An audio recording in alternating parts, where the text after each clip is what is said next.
정신질환이 있는 어린 자녀를 필리핀 보육시설에 4년 동안 내버려둔 비정한 부모가 재판에 넘겨졌다는 소식 어제 전해드렸는데요.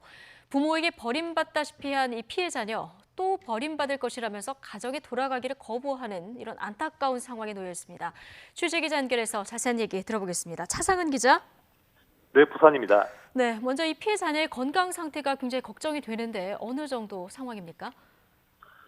네, 지난해 말에 필리핀에서 귀국한 피해 자녀 14살 시구는 현재 아동보호기관의 보호를 받으면서 우리나라의 한 정신병원에서 치료받고 있습니다. 필리핀 보육시설을 4년 동안 전전하면서 조현병 증세가 더 나빠져서 지금은 중증이라는 진단까지 받았습니다. 여기에 왼쪽 눈까지 실명을 한 상태입니다. 실명 이유에 대해서는 명확히 밝혀지지는 않았습니다. 시구는 수사기관에 인계될 당시에도 건강 상태가 좋지 않았다고 합니다. 시군을 만났던 수사기관 관계자는 발육 상태가 또래보다 좋지 못한 상태였다고 말했습니다.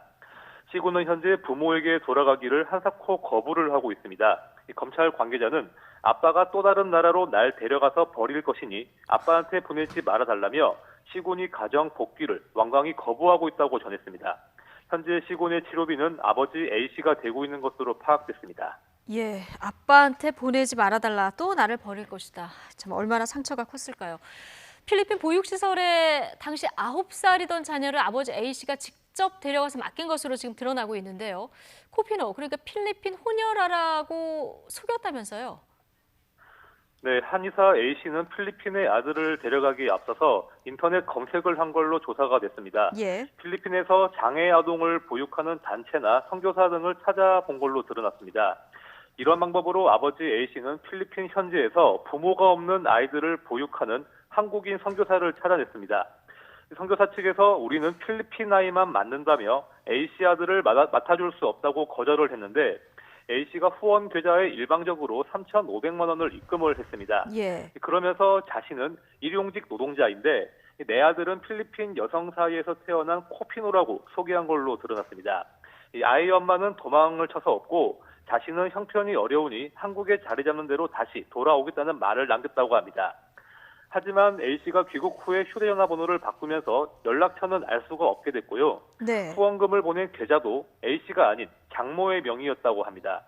심지어 아이를 필리핀에 데려가기에 앞서서 정식으로 개명까지 한 걸로 드러나면서 우리나라 전산에 등록되어 있는 아이의 이름과 아이가 알고 있는 자신의 이름이 다르게 됐습니다.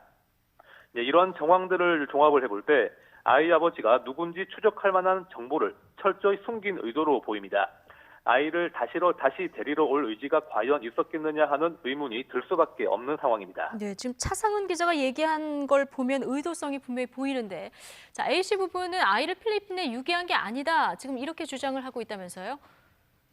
네, 그렇습니다. A씨 부부는 검경 조사를 받는 내내 아이를 버린 게 아니라고 일관되게 진술을 하고 있습니다.